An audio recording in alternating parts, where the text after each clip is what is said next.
In this video, let us see how to build this data analytics web application with just 40 lines of Python code. So this is the demo of the project that we're gonna build. Here we have a drag and drop file option. So let me select the file. So this is the dataset that we're gonna use. Let me open the dataset.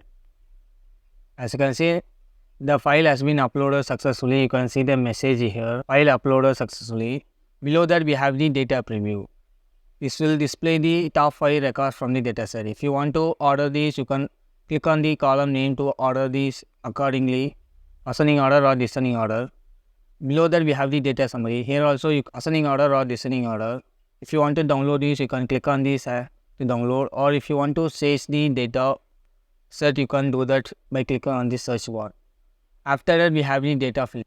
We can select the column and values. Based on this column and values, we can filter the data. For example, if I change that to New York, you can see the data set has been updated to New York. It will only contain the New York values only.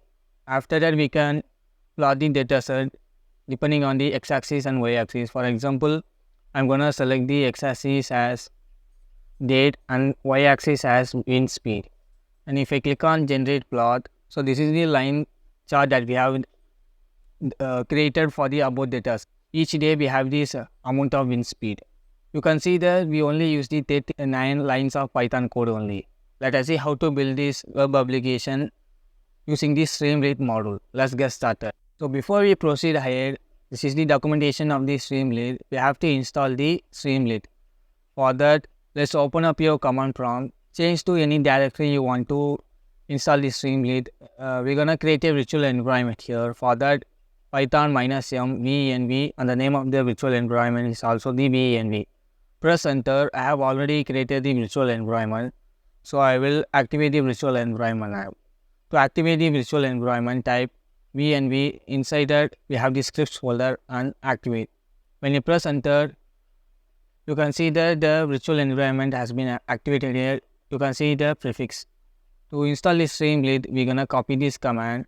So let's place that in the command prompt and press enter. This will install the Streamlit for you.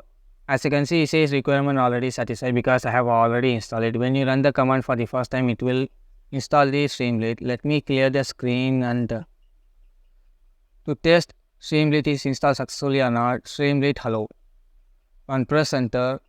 It will open up a documentation page. If that page comes up, then you have successfully installed the Streamlit. You can see we started on the localhost and it automatically open up your browser page, something similar to this. So we got here Streamlit documentation. Now we have successfully installed the Streamlit.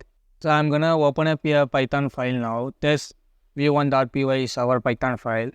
Let's import the Streamlit. Import Streamlit as st. Then we're gonna call the write function. Write function is a magic function. Literally, you can pass any object to that. It will automatically display it. For example, st.write, we're gonna display the hello world. Let's save that file. To run this, open your command prompt. As you can see, virtual environment is still activated.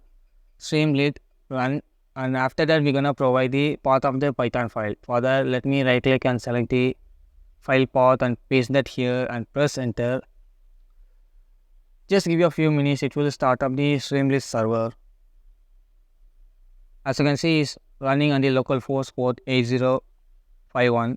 When you go to the localhost, you can see it says hello world. While that is running, let's open up the file now, and we're gonna display a dictionary now. The key will be the key and the value will be value.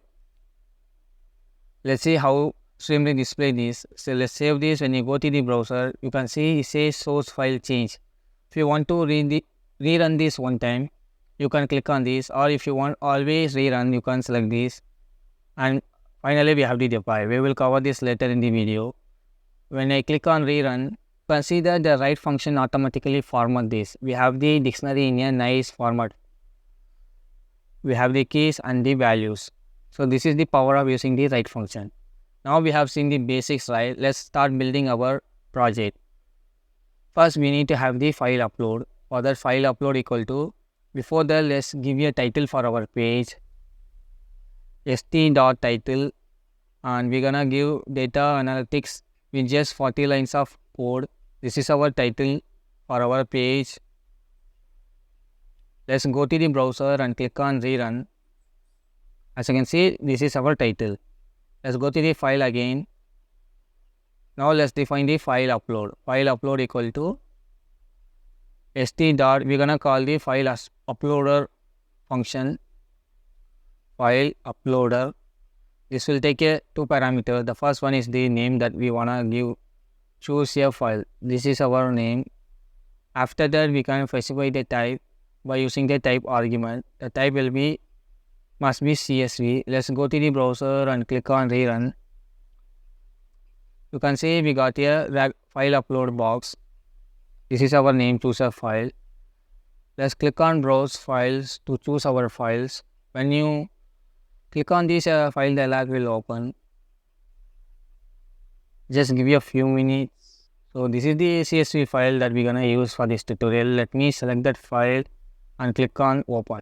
As you can see, now the file has been uploaded successfully, but we haven't defined anything here. For the open up your Python code. If file upload is not none, when you upload a file, it will store the file in the Streamlit state. It will rerun the Python code to check if it file upload is none or not. When it is not none, when we upload some file, we're gonna write st.write file uploaded successfully.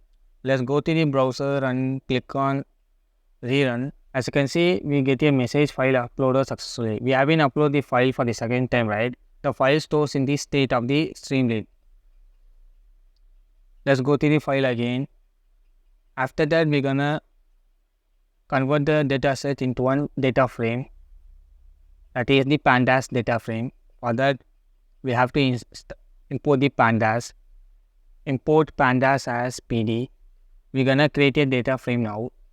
df equal to pd dot, we're gonna read the file from the CSV, call read CSV and pass the file upload.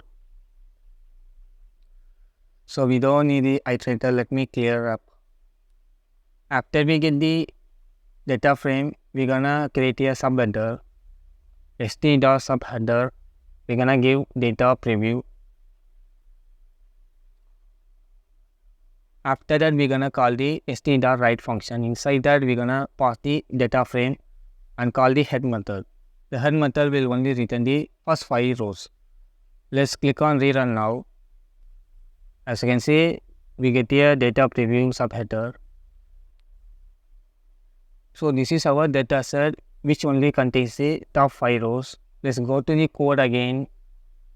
After we get the data preview, we're gonna create another subheader called the data summary.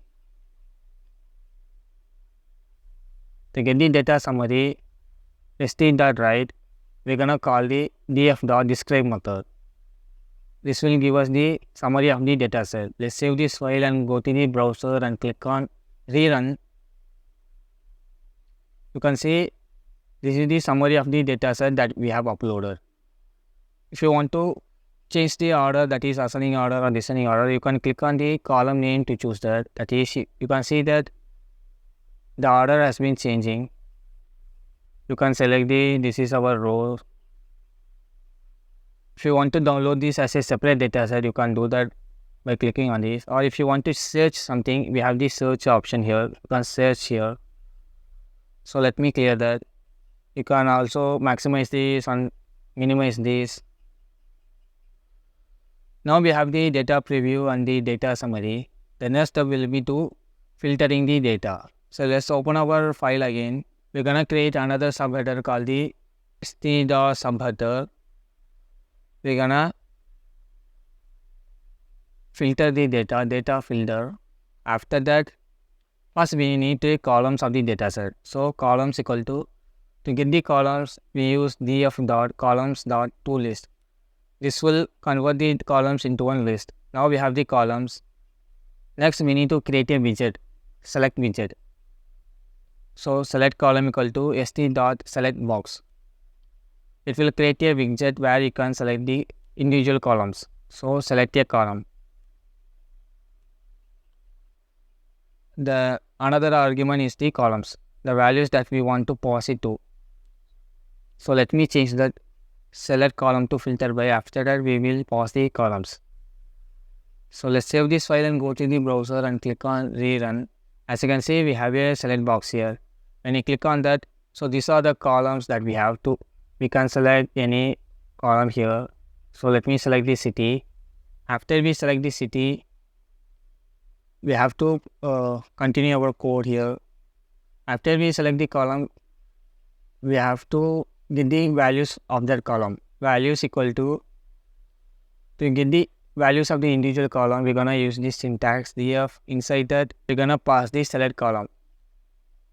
This will select the column that we have select on the select box. After we get the column, we're gonna call the unique method to get only the unique values. Now we have the column and the values. Let's also create a select box for values also. Select values equal to st dot select, and the second argument will be the values that we have get from the individual column. Let's save that file and go to the browser and click on rerun. So here we have two select box. We first select the column.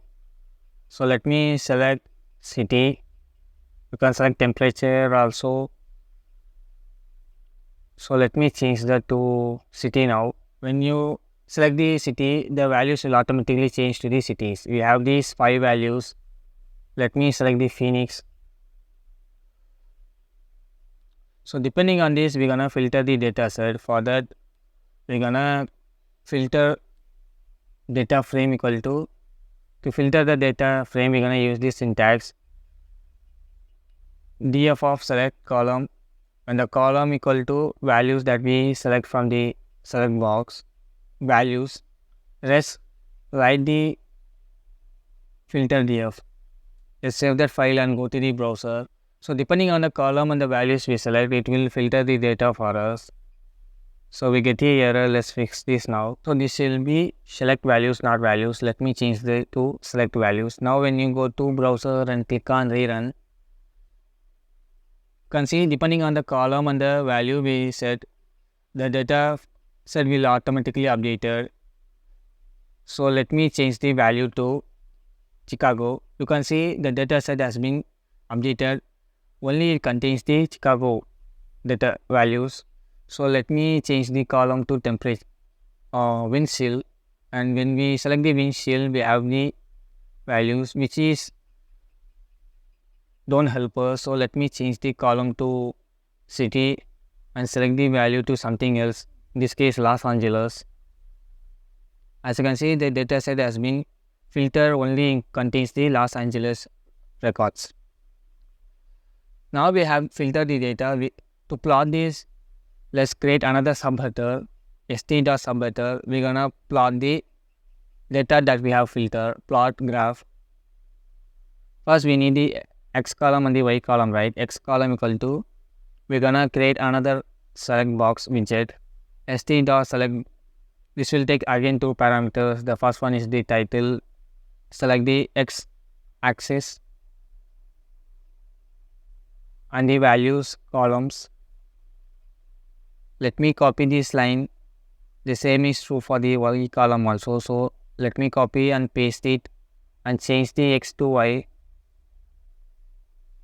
Y column equal to, select the y axis. The values will be columns. So let's rerun. Let me scroll down. You can see we have new subheader plot graph, and let's change the x-axis to city and y-axis to windshield. You can see we have the x-axis and the y-axis. Let us see how to plot. To plot, we have to have button. Let's create a button now. st.button.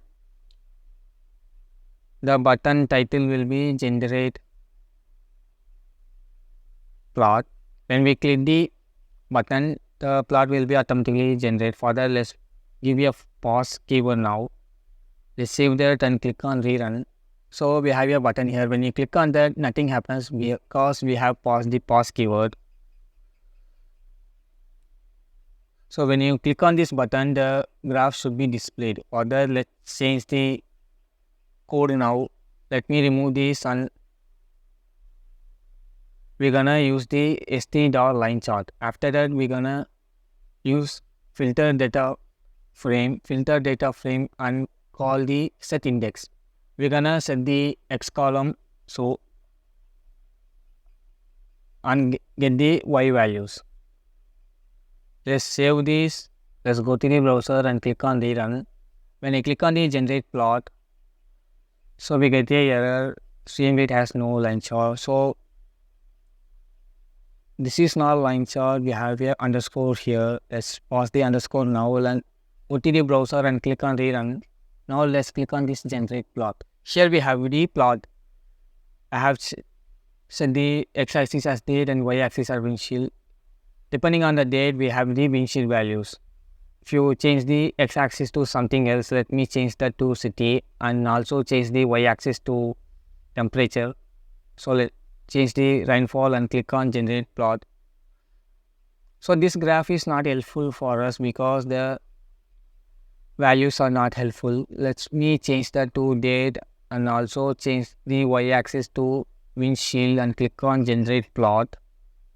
You can see this graph is helpful because depending on each day we get the windshield. So let's walk through the project again. So let me click on refresh.